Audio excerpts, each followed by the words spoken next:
आत्यांतिक प्रलय का निरूपण, आध्यात्मिक आदि त्रिविध तापों का वर्णन और भगवत्व की व्याख्या। ब्रह्म पुराण।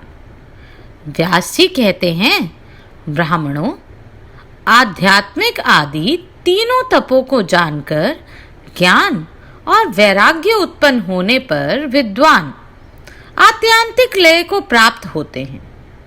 आध्यात्मिक ताप के भी दो भेद हैं, शारीरिक और मानसिक। शारीरिक ताप के बहुत से भेद हैं, उनका वर्णन सुनो। शिरोरोग, प्रतिश्याय अर्थात पीनस, ज्वर, शूल, भगंदर, गुल्म, पेट की गांठ, अर्श, बवासीर, श्वेथु, सूजन, श्वास, दमा, छद्री, वमन आदि तथा नेत्र रोग, अतिसार, पेचिश और कुष्ठ अर्थात कोढ़ आदि शारीरिक कष्टों के भेद से दैहिक ताप के अनेक भेद हो जाते हैं। अब मानस ताप का वर्णन सुनो। काम, क्रोध, भय, द्वेष, लोभ, मोह, विषाद अर्थात चिंता, शोक, असूया अर्थात दोष दृष्टि, अपमान, ईर्ष्या, मात्सर्य तथा पराभव आदि के भेद से मानस ताप के अनेक रूप हैं। ये सभी प्रकार के ताप आध्यात्मिक माने गए हैं। मृग, पक्षी, मनुष्य आदि तथा पिशाच, सर्प, राक्षस और बिच्छू आदि से मनुष्यों को जो पीड़ा होती है उसका नाम आदि भौतिक ताप है। शीत, उष्ण, वायु, वर्षा, जल और विद्युत आदि से होने वाले संताप को आदि दैविक कहते हैं। मुनिवरों, इनके सिवा गर्भ, जन्म, बुढ़ापे, अज्ञान, मृत्यु और नरक से प्राप्त होने वाले दुख के भी सहस्त्रों भेद हैं। अत्यंत मल से भरे हुए गर्भाशय में सुकुमार शरीर वाला जीव झिल्ली से लिपटा हुआ रहता है। उसकी पीठ और ग्रीवा की हड्डियां मुड़ी होती हैं। माता के खाए हुए अत्यंत तापदायक और अधिक खट्टे, कड़वे, चरपरे, गर्म और खारे पदार्थों से कष्ट पाकर उसकी पीड़ा बहुत बढ़ जाती है। वह अपने अंगों को फैलाने या सिकोड़ने में समर्थ नहीं होता। मल और मूत्र के महान पंख में उसे सोना पड़ता है, जिससे उसके सभी अंगों में पीड़ा होती है। चेतना युक्त होने पर भी वह खुलकर सांस नहीं ले सकता। अपने कर्मों के बंधन में बंधा हुआ वह जीव सैकड़ों जन्मों का स्मरण करता हुआ बड़े दुख से गर्भ में रहता है। जन्म के समय उसका मुख मल, मूत्र, रक्त और वीर्य आदि में लिपटा रहता है। प्रजापतय नामक वायु से उसकी हड्डियों के प्रत्येक जोड़ में बड़ी पीड़ा होती है। प्रबल प्रसूति वायु उसके मुंह को नीचे की ओर देती है और वह गर्भस्थ जीव अत्यंत आतुर होकर बड़े कलेश के साथ माता के उदर से बाहर निकल पाता है। मुनिवरों, जन्म लेने के पश्चात बाह्य वायु का स्पर्श होने से अत्यंत मूर्छा को प्राप्त होकर वह बालक अपनी सुध बुध खो बैठता है। दुर्गंध युक्त फोड़े से पृथ्वी पर गिरे हुए कीड़े की भांति वह छटपटाता है। उस समय उसे ऐसी पीड़ा होती है मानो उसके सारे अंगों में कांटे चुभो दिए गए हों अथवा वह आरे से चीरा जा रहा हो। उसे अपने अंगों को खुजलाने की शक्ति नहीं होती। वह करवट बदलने में भी असमर्थ होता है। स्तनपान आदि आहार भी उसे दूसरों की इच्छा से प्राप्त होता है। वह अपवित्र बिछौने पर पड़ा रहता है। उस समय उसे खटमल और डांस आदि काटते हैं तो भी वह उन्हें हटाने में समर्थ नहीं होता। इस प्रकार जन्म के समय उसे अनेक दुख उठाने पड़ते हैं। जन्म के बाद भी वह बाल्यावस्था में आदि भौतिक आदि अनेक दुखों को भागी होता है।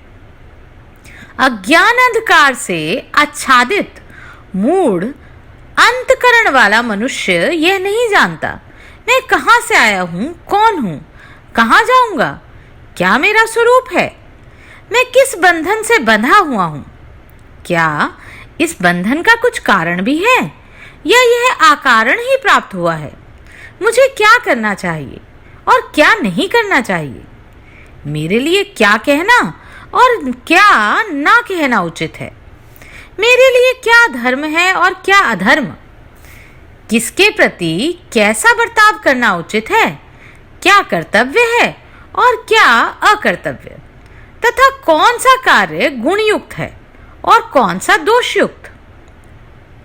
इस प्रकार पशु के समान मूढ़ तथा शेषनोदर परायण मनुष्य को अज्ञान जनित महान दुख प्राप्त होते हैं। ब्राह्मणों, अज्ञान तामसिक भाव है, अतः अज्ञानी पुरुषों की तामसिक कर्मों के अनुष्ठान में ही प्रवृत्ति होती है। इससे शास्त्रवेद कर्मों का लोप हो जाता है। महर्षियों ने शास्त्रवेद कर्मों के लोप का फल नरक बतलाया है। अतः अज्ञानी पुरुषों को इस लोक और परलोक में भारी दुख भोगना पड़ता है।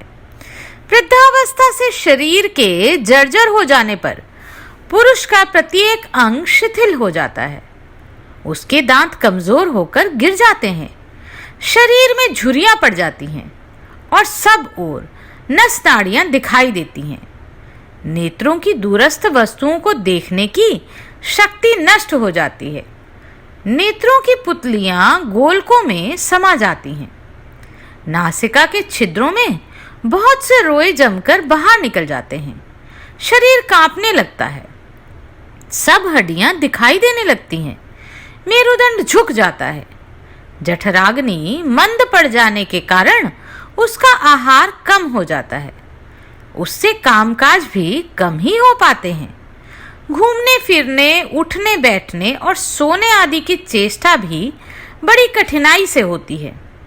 कानों और नेत्रों की शक्ति मंद पड़ जाती है।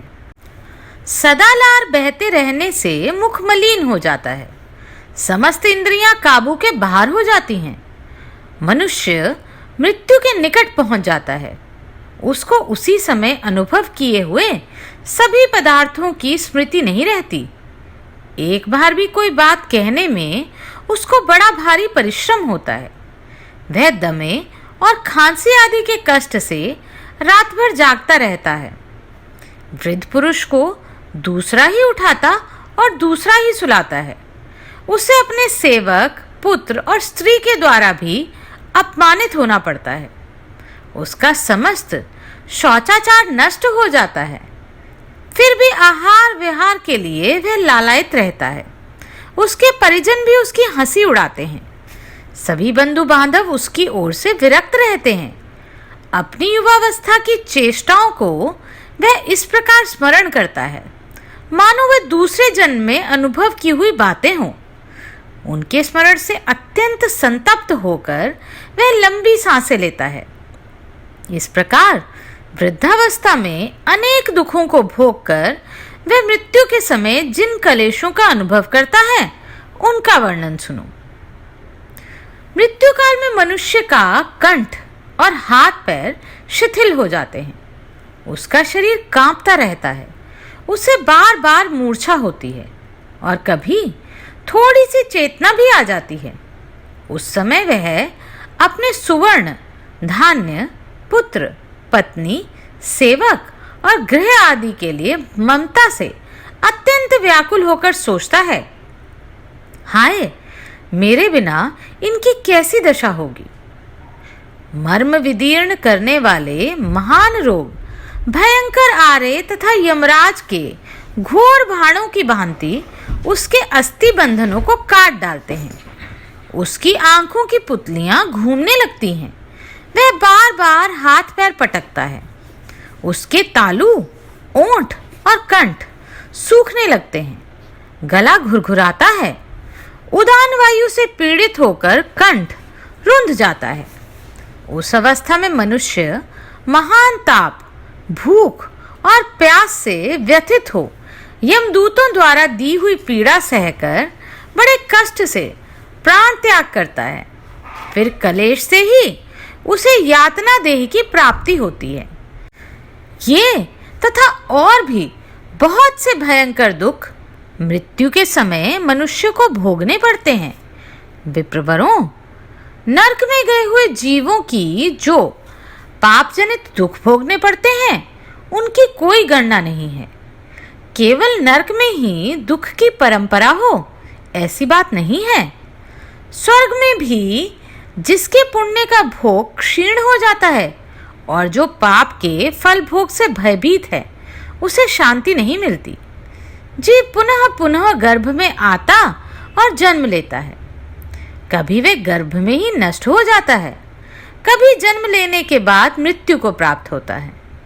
कभी जन्मते ही, कभी बाल्यावस्था में, कभी युवावस्था में उसकी मृत्यु हो जाती है।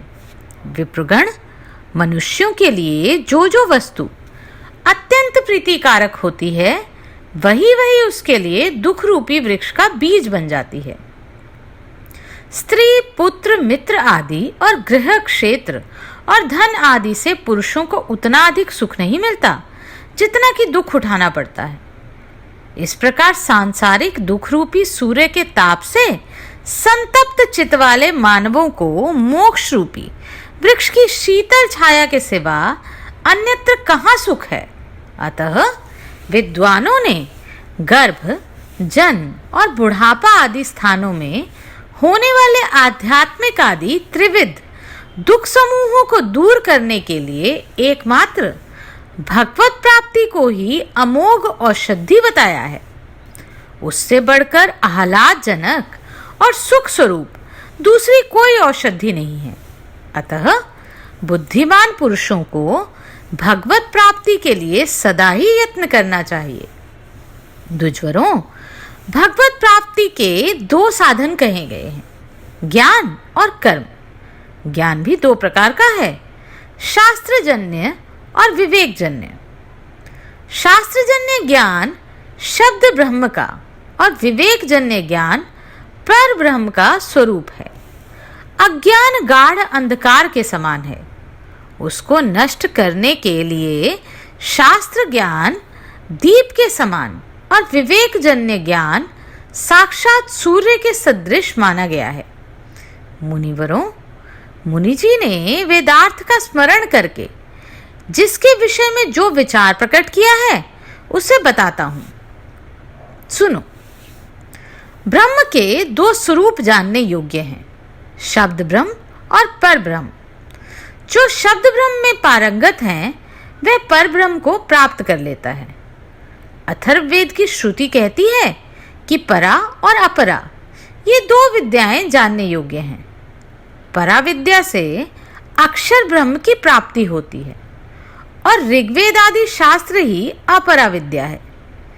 वह जो अव्यक्त जरावस्था से रहित, अचिंत्य, अजन्मा, अविनाशी, अनिर्देश्य, अरूप, हस्तपाद आदि से रहित, सर्वव्यापक, नित्य, सब भूतों का कारण तथा स्वयं कारण रहित हैं, जिससे संपूर्ण व्याप्त वस्तु व्याप्त है, जिसे ज्ञानी पुरुष ही ज्ञान दृष्टि से देखते हैं, वही पर ब्रह्म और वही परम धाम है।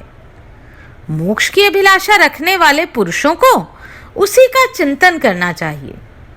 वही भगवान विष्णु का वेद वाक्य द्वारा प्रतिपादित परम पद है, जो संपूर्ण भूतों की उत्पत्ति, प्रलय, आगमन, गमन तथा विद्या और अविद्या को जानता है। उसी को भगवान कहना चाहिए। त्यागने योग्य त्रिविध गुण आदि को छोड़कर समग्र ज्ञान, समग्र शक्ति, समग्र बल, समग्र ऐश्वर्य, समग्र वीर्य और समग्र तेज ही भगवत शब्द के वाचार्थ हैं। इस दृष्टि से श्री विष्णु ही भगवान हैं। उन परमात्मा श्रीहरि में संपूर्ण भूत निवास करते हैं तथा वे ही सर्वात्मा रूप से सब भूतों में स्थित हैं। अतः वे वासुदेव कहे गए हैं। पूर्व काल में महर्षियों के पूछने पर स्वयं प्रजापति ब्रह्मा ने अनंत भगवान वासुदेव के नाम की यह यथार्थ व्याख्या बतलाई थी। संपूर्ण जगत के धाता और विधाता भगवान श्रीहरि संपूर्ण भूतों में वास करते हैं और संपूर्ण भूत उनमें वास करते हैं, इसलिए उनका नाम वासुदेव है। वे परमात्मा निर्गुण, समस्त आवरणों से परे और सबके आत्मा हैं। संपूर्ण भूतों की प्रकृति तथा उसके गुण और दोषों की पहुंच के बाहर हैं। संपूर्ण भुवनों के बीच में जो कुछ भी स्थित है वह सब उनके द्वारा व्याप्त है। समस्त कल्याणमय गुण उनके स्वरूप हैं। उन्होंने अपनी माया शक्ति के लेश मात्र से संपूर्ण प्राणियों की सृष्टि की है। वे अपनी इच्छा से मन के अनुरूप अनेक शरीर धारण करते हैं तथा उन्हीं के द्वारा संपूर्ण जगत के कल्याण का साधन होता है। वे तेज, बल और ऐश्वर्य के महान भंडार हैं। पराक्रम और शक्ति आदि गुणों की एकमात्र राशि है तथा पर से भी परे हैं। उन परमेश्वर में संपूर्ण कलेश आदि का अभाव है। वे ईश्वर ही व्यष्टि और समष्टि रूप हैं। वे ही अव्यक्त और व्यक्त स्वरूप हैं। सबके ईश्वर, सबके दृष्टा, सर्वज्ञ, सर्वशक्तिमान परमेश्वर नाम से प्रसिद्ध वे ही हैं, जिसके द्वारा दोष रहित, परम शुद्ध, निर्मल तथा एक रूप परमात्मा का ज्ञान, साक्षात्कार अथवा प्राप्ति होती है। वही ज्ञान है। जो इसके विपरीत है उसे अज्ञान बताया गया है।